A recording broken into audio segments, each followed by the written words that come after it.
আসসালামু আলাইকুম, স্বাগত জানাচ্ছি আরটিভি দুপুরের সংবাদে। আপনাদের সঙ্গে আছি আমি ফাহমিদা সালাম। ডক্টর মোহাম্মদ ইউনূস সহ 14 জনের বিচার শুরু। আসামিদের অব্যাহতির আবেদন নাকচ করে অভিযোগ গঠনের নির্দেশ দেন ঢাকা 4 নম্বর বিশেষ জজ আদালতের বিচারক সৈয়দ আরাফাত হোসেন। গ্রামীণ টেলিকমের শ্রমিক কর্মচারীদের লভ্যাংশের 25 কোটি 22 লাখ টাকা আত্মসাতের মামলায় এই সিদ্ধান্ত দেন আদালত। সাক্ষ্য গ্রহণের দিন ধার্য করা হয়েছে 15 জুলাই। তবে নির্দোষ দাবি করে ন্যায় বিচার চেয়েছেন আসামিরা। মোমিন হোসেনের সহায়তায় রুহুল আমিন তুহিন জানাচ্ছেন বিস্তারিত।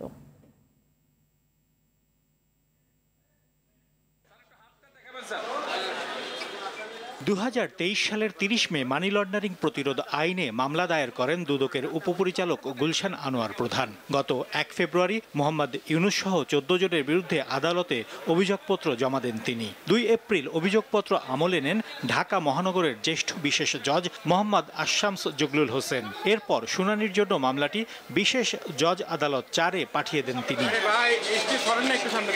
মামলার এজাহারে বলা হয়, লভ্যাংশ বিতরণের পূর্বেই শ্রমিকদের প্রাপ্য অর্থ তাদের না জানিয়েই অসৎ উদ্দেশ্যে 2022 সালের মে ও জুন মাসের বিভিন্ন সময়ে সিবিএ নেতা কামরুজ্জামান, মাইনুল ইসলাম ও ফিরোজ মাহমুদ হাসানের ডাচ বাংলা ব্যাংকের মিরপুর শাখার হিসাবে 3 কোটি টাকা করে স্থানান্তর করা হয়।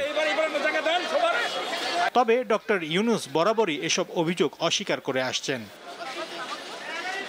এর আগে শ্রম আইন লঙ্ঘনের অভিযোগে কলকারখানা ও প্রতিষ্ঠান পরিদর্শন অধিদপ্তরের করা মামলায় গত 1 জানুয়ারি ইউনূস সহ 4 জনকে 6 মাসের কারাদণ্ড দেয় ঢাকার তৃতীয় শ্রম আদালত। ওই রায়ের বিরুদ্ধে শ্রম আপিল আদালতে আপিল করেছেন ডক্টর মোহাম্মদ ইউনূস।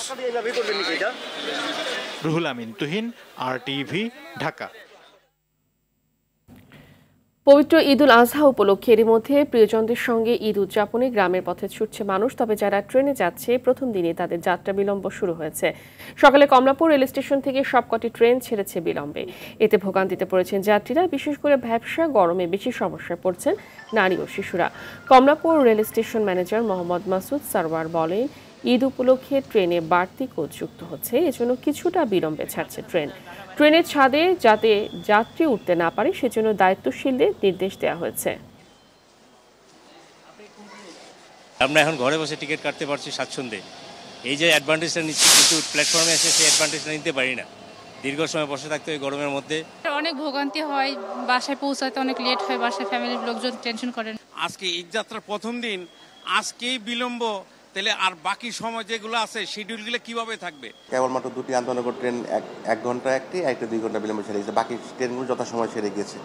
ইনশাআল্লাহ পরবর্তী ট্রেনগুলো যথাসময় ছেড়ে যাবে, আশা রাখছি।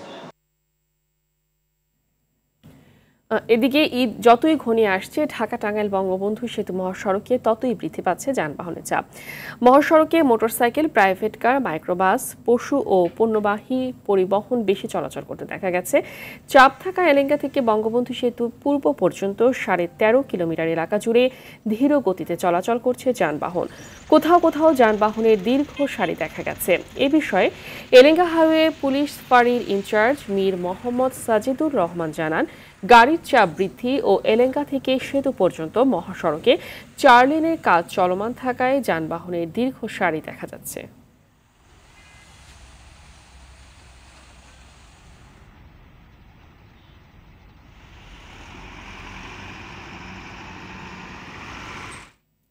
মহাসড়কের পরিস্থিতি জানাতে টাঙ্গাইল থেকে যুক্ত হচ্ছে সহকর্মী কামাল হোসেন। কামাল, ঈদ যাত্রা তো শুরু হয়েছে, তো যানজটের কেমন অবস্থা দেখছেন মহাসড়কগুলোতে, আর বাড়িতে যাওয়া মানুষের ভিড় কেমন দেখছেন?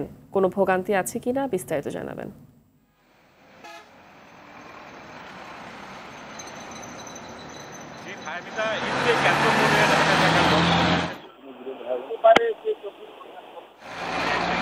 মঙ্গলবারের যে 24 ঘন্টার পরিসংখ্যান আমি দিয়েছিলাম বঙ্গবন্ধু সেতুর, যে 26,000 যানবাহন পারাপার হয়েছে, কিন্তু গেল 24 ঘন্টায় তা 2,000 বৃদ্ধি পেয়ে 28,000 যানবাহন কিন্তু পারাপার হয়েছে এই বঙ্গবন্ধু সেতু। কিন্তু এই চাপ বৃদ্ধি পেয়েছে। ইতিমধ্যে কিন্তু মানুষজন ঈদের ঘরমুখো হচ্ছে, ঘরে ফিরছেন পরিবার পরিজনদের সাথে ঈদ করার জন্য। কিন্তু তারা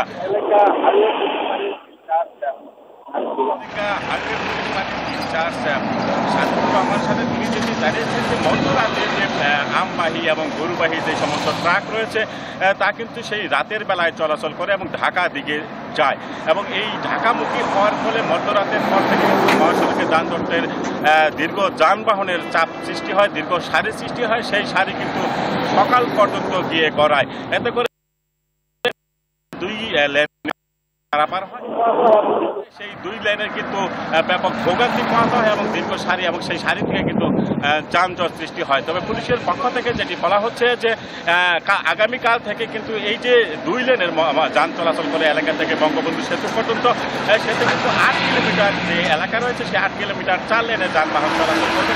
এছাড়া পুলিশের পক্ষ থেকে যেটি উদ্যোগ গ্রহণ করা হয়েছে, উত্তরাঞ্চলগামী যে সমস্ত যানবাহন রয়েছে সেগুলো কিন্তু এলাকা থেকে বঙ্গবন্ধু সেতু পর্যন্ত একমুখী চলাচল করবে এবং ঢাকাগামী যে সমস্ত যানবাহন রয়েছে সেই সমস্ত যানবাহন কিন্তু বঙ্গবন্ধু সেতু পূর্ব পার থেকে ভুইয়াপুর হয়ে এলাঙ্গা লিঙ্ক রুট দিয়ে কিন্তু ঢাকার দিকে চলে যাবে। তবে এখন পর্যন্ত যানবাহনের অনেক চাপ বৃদ্ধি পেয়েছে। তবে মহাসড়কে আমি দেখে ধন্যবাদ আপনাকে, যুক্ত থাকুন আমাদের সাথে। পরবর্তীতে আপনার কাছ থেকে আবারও জানবো আমরা যানবাহনের খবর এবং ঈদ যাত্রাপথে যাত্রীদের ভোগান্তির খবর। এদিকে জাতীয় ঈদগাহে ঈদুল আজহার প্রথম জামাত অনুষ্ঠিত হবে সকাল 7:30 এবং 35,000 মুসল্লি একসাথে নামাজ আদায় করতে পারবেন বলে জানিয়েছে ঢাকা দক্ষিণ সিটি কর্পোরেশনের মেয়র শেখ ফজলে নূর তাপস। 6 ঘন্টার মধ্যে কোরবানির বজ্র অপসারণ করার ঘোষণা দিয়েছেন উত্তরের মেয়র আতিকুল ইসলাম। এদিকে ঈদ যাত্রায় ফিটনেসবিহীন আর রুট পারমিট ছাড়া গাড়ি যাত্রী পরিবহন করলে ব্যবস্থা নেওয়া হবে বলে জানান ডিএমপি। আরও জানাচ্ছেন রফিকুল ইসলাম। মুসলিম সম্প্রদায়ের দ্বিতীয় বৃহত্তম ধর্মীয় উৎসব ঈদুল আজহার আর মাত্র 4 দিন বাকি। ইতোমধ্যে ঈদ উদযাপনের সব ধরনের প্রস্তুতি নিচ্ছে সংশ্লিষ্টরা। 6 ঘন্টার মধ্যে কোরবানির বর্জ্য অপসারণ করার ঘোষণা দিয়ে ঢাকা উত্তর সিটি কর্পোরেশনের মেয়র আতিকুল ইসলাম বলেন, রাস্তার উপর হাট বসালে ইজারাদারের জামানতের টাকা বাজেয়াপ্ত করা হবে।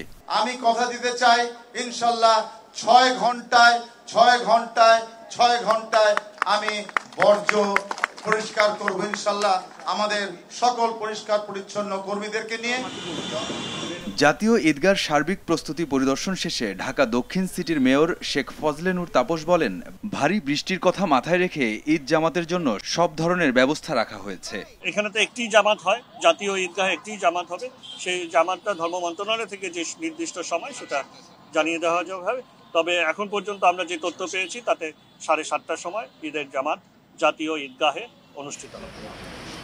রাজধানীর মিন্টু রোডে ডিএমপি মিডিয়া সেন্টারের সংবাদ সম্মেলনে ঢাকা মেট্রোপলিটন পুলিশের অতিরিক্ত কমিশনার মুনিবুর রহমান বলেন, বাস ও লঞ্চে ঈদ যাত্রা ভোগান্তিমুক্ত করতে সতর্ক রয়েছে পুলিশ। ঢাকা মহানগরী হতে দূরপাল্লার ফিটনেসবিহীন এবং রুট পারমিটবিহীন বা অননুমোদিত রুটে কোনো বাস চলাচল করবে না। বাসের সাথে সংশ্লিষ্ট সকলে এই বিষয়টি কঠোরভাবে মেনে চলবেন এবং কর্তৃপক্ষকে সহায়তা করবেন, এটাই আমরা আশা করি। জোর করে হাটে কোরবানির পশু নামাতে বাধ্য করা হলে ব্যবস্থা নেয়ার হুঁশিয়ারি দেন পুলিশের এই কর্মকর্তা। এই বিষয়টা ডিএমপি আগেও দেখেছে এবং এখনো এটি দেখবে। রফিকুল ইসলাম, আরটিভি, ঢাকা। ধীরে ধীরে জমতে শুরু করেছে রাজধানী কোরবানির পশুর হাটগুলো। পর্যাপ্ত পশু সরবরাহ আছে, বেচা বিক্রি কম হলেও আছে দর্শনার্থীদের ভিড়। বেশিরভাগই এসেছেন বাজার যাচাই করতে। জাল টাকার লেনদেন রোধ সহ সার্বিক নিরাপত্তা নিশ্চিতে কর্তৃপক্ষ হাটগুলোতে নিয়েছে বিশেষ ব্যবস্থা। রাজধানীর পশুর হাট ঘুরে বিস্তারিত জানাচ্ছেন খান আলামিন। 90 কইছেন, এই 95 কইলেন, এই গরু পাবে তাহলে এইরকম 95 এই আটার এটা করে বিক্রি হবে না। এই দর কষাকষি দেখে মনে হতে পারে হাট হয়তো জমে উঠেছে, কিন্তু বাস্তবতা একেবারেই ভিন্ন। বিক্রেতাদের সবাই অলস সময় পার করছেন। এখনো বেচা বিক্রি তেমন শুরু হয় নাই, কাস্টমার আসে নাই। আশা রাখি বৃহস্পতিবার থেকে ছুটি, বৃহস্পতিবার শুক্রবার ইনশাল্লাহ ভরপুর কাস্টমার থাকবে। ঈদুল আজহার বাকি সপ্তাহেরও কম। কুরবানির জন্য দেশের বিভিন্ন অঞ্চল থেকে রাজধানীর হাটগুলোতে নিয়ে আসা হচ্ছে বিভিন্ন ধরনের পশু। বিক্রি তেমন একটা না থাকলেও কানায় কানায় পূর্ণ হয়ে গেছে হাট। নাটোরের সিংড়া থেকে রাজধানীর তেজগাঁও ঢাকা পলিটেকনিক খেলার মাঠের অস্থায়ী হাটে বিশালাকৃতির এই গরুটি এনেছেন এক খামারি। নাম দিয়েছেন তুফান, দাম হাঁকছেন 18 লাখ। খোলামেলায় 2 পার্টি বলে গেছে, একজন 10.5, একজন 11, একজন আরেক ভদ্রলোক 10 বলে গেছেন। বাঁকা চাঁদের মতো দেখতে নান্দনিক শিঙের এই পশুটির নাম গয়াল। ব্যতিক্রমী এই পশু দুটির নজর কেড়েছে সবার। গয়ালে কোনো চর্বি হয় না, চর্বির পরিমাণ খুবই কম থাকে। হ্যাঁ, এটা আপনি ওয়াইল্ড অবস্থাতে থাকে, এই জন্য এটার মাংসের স্বাদটা অনেক ভালো হয়। বিক্রেতারা বলছেন বেশিরভাগ ক্রেতাই এসেছেন দরদাম করতে ও হাট দেখতে। অল্প দাম দিয়ে অনেকেই নিতে চাচ্ছেন পছন্দের পশু। এখনো তো গরুর হাট জমে নাই, গরু আলহামদুলিল্লাহ ভালো আছে। এই সময় গরু যে এত আসে পড়ছে আলহামদুলিল্লাহ আরো আসবে। খাদ্য খাবারের যে অত দাম, তাতে গরুর দাম কয় তাতে মিশে না, হয় না। স্কুলে একটা প্রোগ্রাম ছিল, প্রোগ্রাম শেষে এখন গরু দেখতে আসলাম। ইজারাদাররা জানিয়েছে জাল টাকা ও অসাধু চক্র ঠেকাতে তারা সচেষ্ট। সার্বিক নিরাপত্তা নিশ্চিতে নেওয়া হয়েছে যথেষ্ট ব্যবস্থা। জাল টাকা শনাক্তন করার জন্য আপনার এটিএম বুথে আপনার মেশিন আছে দুটি। এখানে চোর ডাকাত আপনারা মলম পাটি বিশেষ করে পকেটমার যারা, তারা এই হাটে বেশি একটা আনাগোনা নেই, এটা আমরা বলতে পারি ইনশাল্লাহ। ঈদের আগে শেষ কর্মদিবস বৃহস্পতিবার। বিক্রেতারা আশা করছেন এরপর ক্রেতা উপস্থিতি বাড়বে এবং ন্যায্য দামে বিক্রি হবে গরু ছাগল। খান আলামিন, RTV, ঢাকা। দর্শক, এই মুহূর্তে রাজধানী স্টার্ন হাউজিং মিরপুর 6 আছেন সহকর্মী সাকিবুর রহমান, যুক্ত হচ্ছেন আমাদের সাথে। সাকিব, মহাসড়কে কোথাও কোনো গরুর হাট বসেছে কিনা আপনি জানেন কিনা, আর গরু বেচা কেনা কেমন দেখছেন, আর মহাসড়কে যদি হাট বসেও থাকে সেই কারণে কোনো যানজটের সৃষ্টি হয়েছে কিনা, কি তথ্য আছে আপনার কাছে, জানান আমাদের।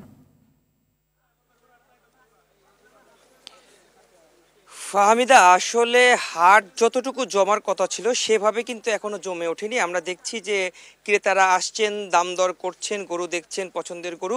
ক্রেতারাও বলছেন যে বিক্রেতারা বেশি দাম চাচ্ছে, এই ধরনের কথার মধ্য দিয়ে কিন্তু হাটগুলো পরিচালিত হচ্ছে।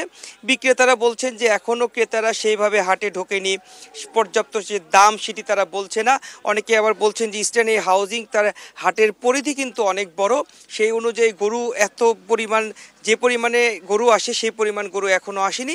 যারা এখানকার ইজারাদার রয়েছেন তারা বলছেন যে আগামীকাল থেকে পরশু দিনের মধ্যে এখানে গরু ঢুকে পুরো হাট পরিপূর্ণ হয়ে যাবে। এর পাশাপাশি আমরা দেখেছি যে আইন শৃঙ্খলার পক্ষ থেকেও কিন্তু বিভিন্ন ধরনের ব্যবস্থা নেওয়া হয়েছে।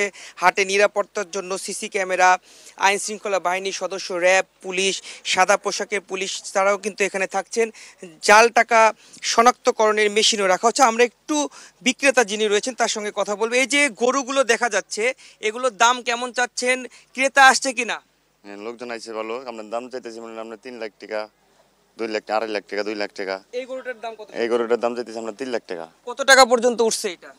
এটা মোটামুটি বেচা হয়ে গেছে, কাম করে এটা। হ্যাঁ, বেচা হয়ে গেছে। এমনিতে হাটে লোকজন কেমন আসতেছে, কেনাকাটা হচ্ছে? লোকজন এখানকার বর্তমানে একটু কম আছে, কিন্তু শনিবার থেকে মনে হয় একবারে মনে হয় লাগিয়ে দেবো।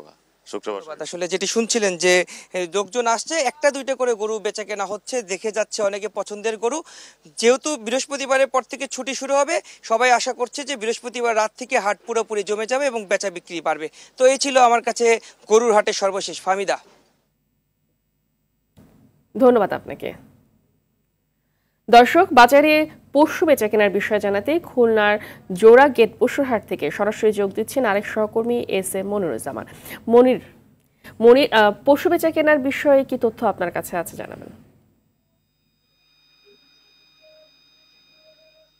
হ্যাঁ ফাহমিদা, ঢাকার মতো খুলনায়ও কিন্তু ইতিমধ্যে পশুর হাটগুলোতে গরু ছাগল আসতে শুরু করেছে। আমি এই মুহূর্তে দাঁড়িয়ে আছি খুলনা বিভাগের সর্ববৃহৎ গরু ছাগলের হাট জোড়াগেট পশুর হাটে। এটি খুলনা মহানগরীর একমাত্র হাট। এই হাটে কিন্তু খুলনার আশপাশের সকল জেলা থেকে গরু ছাগল আসেন, বিক্রয় করেন এবং তারা কিন্তু যে সকল ব্যাপারী, মহাজন এবং গৃহস্থলীরা আসেন তারা কিন্তু স্বাচ্ছন্দ্যে এই হাটে গরু ছাগল বিক্রয় করেন। আপনাকে জানিয়ে রাখি, এই হাটে কিন্তু খুলনার আশপাশের বাগেরহাট, সাতক্ষীরা, গোপালগঞ্জ, নড়াইল, যশোর, ঝিনাইদহ, মাগুরা সহ বিভিন্ন জেলা থেকে এই হাটে গরু ছাগল আসেন এবং এই হাটটি কিন্তু খুলনা বিভাগের সর্ববৃহৎ হাট বলে ইতিমধ্যে খ্যাতি অর্জন করেছে। এই হাটের নিরাপত্তার জন্য কিন্তু অল টাইম সিসি ক্যামেরার ব্যবস্থা করা হয়েছে, র্যাব, পুলিশের টহল, সেই সাথে কিন্তু বাজার কমিটির পক্ষ থেকে আনসার বাহিনীর ব্যবস্থা করা হয়েছে, জাল টাকা শনাক্তকরণের ব্যবস্থা করা হয়েছে, সেই সাথে রয়েছে পশু ডাক্তাররা কোনো অসুস্থ রোগে এই হাটে আসছে কিনা সেটাও কিন্তু পরীক্ষা করা হচ্ছে। সব মিলিয়ে এই হাটটা কিন্তু ইতিমধ্যে এই খুলনাবাসী সহ আশপাশের সকল জেলার মানুষের আস্থা অর্জন করেছে বলে জানিয়েছিলেন কিছুক্ষণ আগে হাট কর্তৃপক্ষ। আপনাকে জানিয়ে রাখি, গেল পরশুদিন খুলনা সিটি কর্পোরেশনের মেয়র তালুকদার আব্দুল খালেক এই হাটের ইতিমধ্যে উদ্বোধন ঘোষণা করেছেন। উদ্বোধনের পর থেকেই কিন্তু বিভিন্ন জেলা থেকে এই হাটে গরু ছাগল আসতে শুরু করেছেন। এই হাটটি মূলত সর্বশেষ 3 দিনে হাট বসে এবং এই 3 দিনে কিন্তু এই হাটে বিশাল এলাকায় উপচে পড়া ভিড় থাকে মানুষের এবং পশু পাখির। এখানে কিন্তু মানুষ কেনাকাটা করতে এসে স্বাচ্ছন্দ্য বোধ করেন, কারণ এখানে নিরাপত্তার যথেষ্ট ব্যবস্থা করে হাট কর্তৃপক্ষ, খুলনা সিটি কর্পোরেশন, যার ফলে কিন্তু আশপাশের সকল জেলার মানুষ আসেন, এই খুলনার মানুষ আসেন এবং তারা কিন্তু সকলেই সুন্দর শান্ত পরিবেশে সকলে তাদের পছন্দের পশু কিনে এবং এখানে কিন্তু 5% হাসিল ধরা হয়েছে। ধন্যবাদ আপনাকে।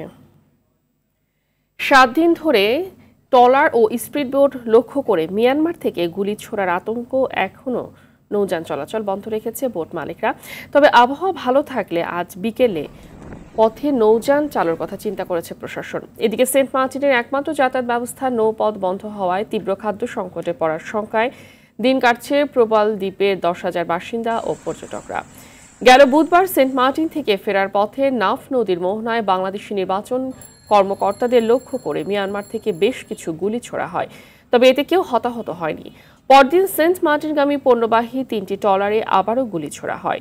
এরপর থেকে টেকনাফ সেন্ট মার্টিন রুটে নৌযান চলাচল বন্ধ রাখা হয়।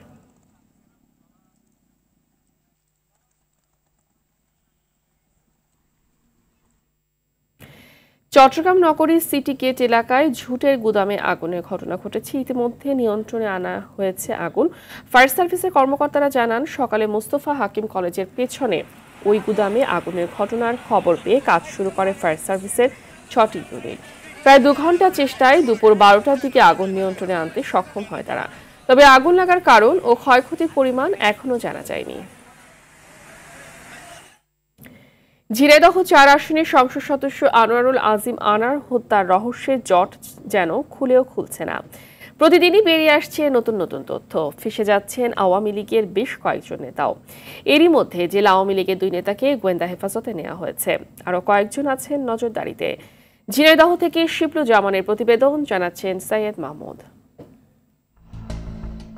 এমপি আনোয়ারুল আজিম আনার হত্যার মূল রহস্য উদ্ঘাটনে কাজ করছে গোয়েন্দা পুলিশ। ঘনিষ্ঠ বন্ধু আখতারুজ্জামান শাহিনের সঙ্গে ব্যবসায়িক দ্বন্দ্ব ঘুরে ফিরে আসছে আলোচনায়, তবে কয়েকদিন ধরে সামনে আসছে রাজনৈতিক দ্বন্দ্বের বিষয়টিও।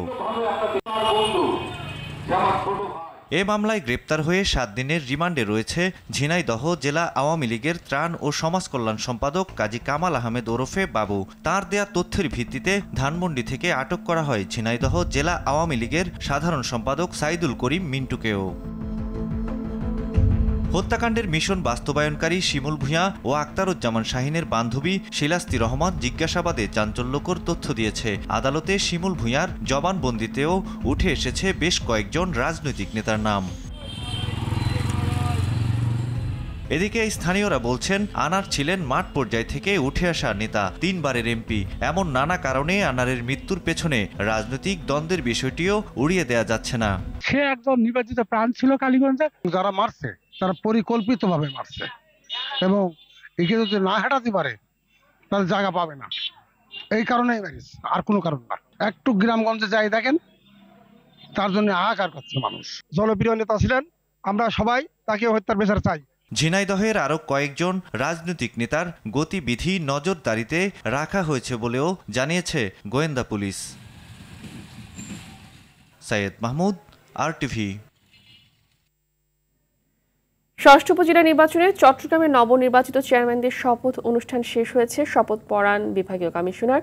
এতে শপথ গ্রহণ করেন নোয়াখালী সেনবাগ উপজেলা পরিষদের চেয়ারম্যান সাইফুল আলম দেব। এ বিষয়ে আরও জানাতে সরাসরি যোগ দিচ্ছেন সহকর্মী সাইফুল মাহমুদ। সাইফুল, শপথ গ্রহণ অনুষ্ঠানের সবশেষ কি তথ্য আছে আপনার কাছে, জানাবেন। জি, আসলে আপনি যেমনটি বলেছেন, ষষ্ঠ উপজেলা নির্বাচনের শপথ গ্রহণ অনুষ্ঠান, যারা নির্বাচিত হয়েছেন চেয়ারম্যান, তাদের শপথ গ্রহণ অনুষ্ঠান চলছে। ইতিমধ্যে চেয়ারম্যান এবং পুরুষ ভাইস চেয়ারম্যানের শপথ গ্রহণ অনুষ্ঠিত হয়েছে। এখন মহিলা ভাইস চেয়ারম্যান যারা আছে তাদের শপথ গ্রহণ অনুষ্ঠান চলছে। আমরা কথা বলবো সেনবাগ উপজেলা থেকে নবনির্বাচিত চেয়ারম্যান এবং RTVর পরিচালক সাইফুল আলম দিবু স্যারের সাথে। আমরা ওনার অনুভূতিটা একটু জানার চেষ্টা করবো। স্যার, আপনাকে ধন্যবাদ নির্বাচিত হয়েছেন সেই জন্য। আপনার অনুভূতিটা যদি আমাদের একটু ব্যক্ত করেন? নির্বাচিত হয়েছি, সেনবাগবাসী আমাকে ভোট দিয়ে নির্বাচিত করেছে। শপথটা পড়ার পরে খুবই ভালো লাগলো। এখন আমার মধ্যে একটা নতুন উদ্যমে আমি সেনবাগে গিয়ে এবং সেনবাগের ইউনিয়নের সাথে মিটিং করে এবং প্রশাসনিক যত অফিসার আছে সবার সাথে মিটিং করে পরবর্তীতে কি পদক্ষেপ নেওয়া যায় উন্নয়নমূলক, আমি সেই কাজগুলি করব এই আশা আমি ব্যক্ত করি। শুনছিলেন সেনবাগ উপজেলা চেয়ারম্যান সাহেবের বক্তব্য। তিনি জানালো আসলে এলাকায় যে কাজগুলো আছে সেগুলি তিনি সম্পন্ন করবেন। ইতিমধ্যে বিভাগীয় কমিশনার জনাব তোফায়েল ইসলাম তিনি শপথ বাক্য পাঠ করিয়েছেন। আজকে 50টি উপজেলার চেয়ারম্যান, মহিলা ভাইস চেয়ারম্যান এবং পুরুষ ভাইস চেয়ারম্যানকে মোট 150 জনকে তিনি শপথ বাক্য পাঠ করিয়েছেন এবং তিনি জানিয়েছেন আসলে যাতে সুষ্ঠুভাবে সুন্দরভাবে ওনারা এলাকায় গিয়ে কাজ করতে পারে সেটাই প্রত্যাশা করছেন সবার কাছে।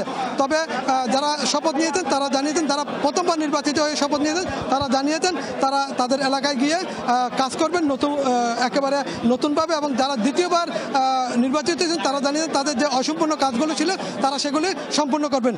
এই ছিল শপথ অনুষ্ঠান থেকে আমার কাছে সর্বশেষ তথ্য। ধন্যবাদ আপনাকে। বাংলাদেশ সেনাবাহিনী প্রধান এস.এম. শফিউদ্দিন আহমেদের সাথে সৌজন্য সাক্ষাৎ করেছেন রুয়ান্ডা ডিফেন্স ফোর্সের chief of defence staff general M K. Mubarak. সকালে সেনানিবাসে শিখা অনির্বাণে পুষ্পস্তবক অর্পণের মধ্য দিয়ে এর আনুষ্ঠানিকতা শুরু হয়। পরে সেনাকুঞ্জে সশস্ত্র বাহিনীর একটি দল তাকে গার্ড অফ অনার প্রদান করে। সেনা সদরে সাক্ষাৎকালে তারা পারস্পরিক কুশলাদি বিনিময় ছাড়াও দুদেশের মধ্যে বিদ্যমান সুসম্পর্ক ও ভবিষ্যৎ অগ্রযাত্রায় সহযোগিতার বিভিন্ন বিষয় নিয়ে আলোচনা করে। সেনাবাহিনী প্রধান তার সাথে সাক্ষাৎ করার জন্য রুয়ান্ডার চিফ অফ ডিফেন্স স্টাফকে ধন্যবাদ জানান। এবার ন্যাশনাল লাইফ ইন্স্যুরেন্স আন্তর্জাতিক সংবাদ। 2018 সালের একটি আগ্নেয়াস্ত্র মামলায় 3টি অভিযোগের প্রত্যেকটিতে দোষী সাব্যস্ত হয়েছেন মার্কিন প্রেসিডেন্ট জো বাইডেনের ছেলে হান্টার বাইডেন।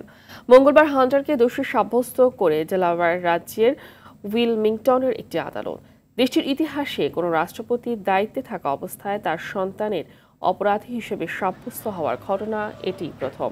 হান্টার বাইডেন 2018 সালে একটি হ্যান্ডগান কেনার সময় তার মাদক ব্যবহারের ব্যাপারে মিথ্যে তথ্য দিয়েছিল বলে আদালতে উপস্থাপন করা হয়। নিজেকে নির্দোষ দাবি করে হান্টার বাইডেন প্রমাণিত অপরাধগুলোতে সর্বোচ্চ সাজা দাঁড়ায় 25 বছর, তবে এখনও সাজার ঘোষণা করা হয়নি। আদালতের এ রায়ের পর প্রেসিডেন্ট জো বাইডেন বলেন, মাদকাসক্তিকে পরাজিত করতে সন্তানের প্রচেষ্টায় তিনি অত্যন্ত গর্বিত।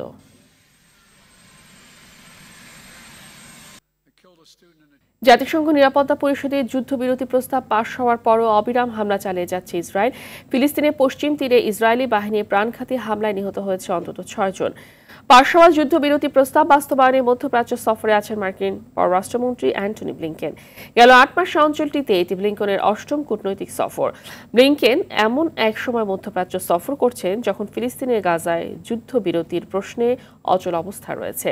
এদিকে যুদ্ধবিরতির কোনো প্রস্তাব গ্রহণ করা নিয়ে ইসরায়েলি প্রধানমন্ত্রী বেনিয়ামিন নেতানিয়াহুকে হুঁশিয়ারি দিয়েছেন তার 2 মন্ত্রী। এমন পরিস্থিতির চাপে আছেন নেতানিয়াহু।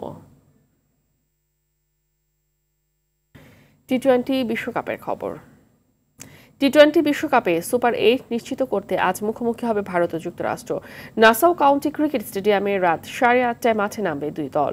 এবারে বিশ্বকাপে দারুণ ছন্দে আছে ভারত। ব্যাটিং বোলিং 2 বিভাগেই দারুণ পারফর্ম করছে রোহিত শর্মার দল।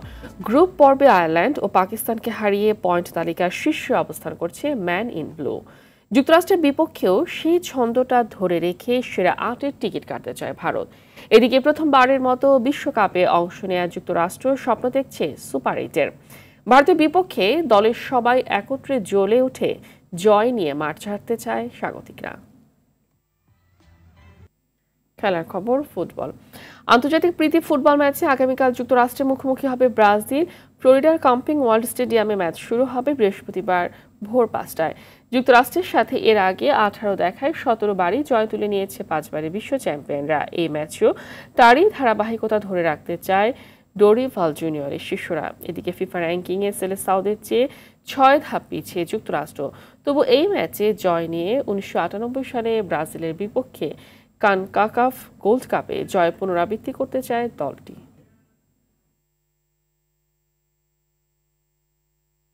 দুপুরের সংবাদ এই পর্যন্তই। সর্বশেষ সংবাদ জানতে যে কোনো মোবাইল ফোন থেকে 2414 নম্বরে ডায়াল করুন। জেলার সংবাদ পরে 5টায় দেখার আমন্ত্রণ রইল। ধন্যবাদ সবাইকে।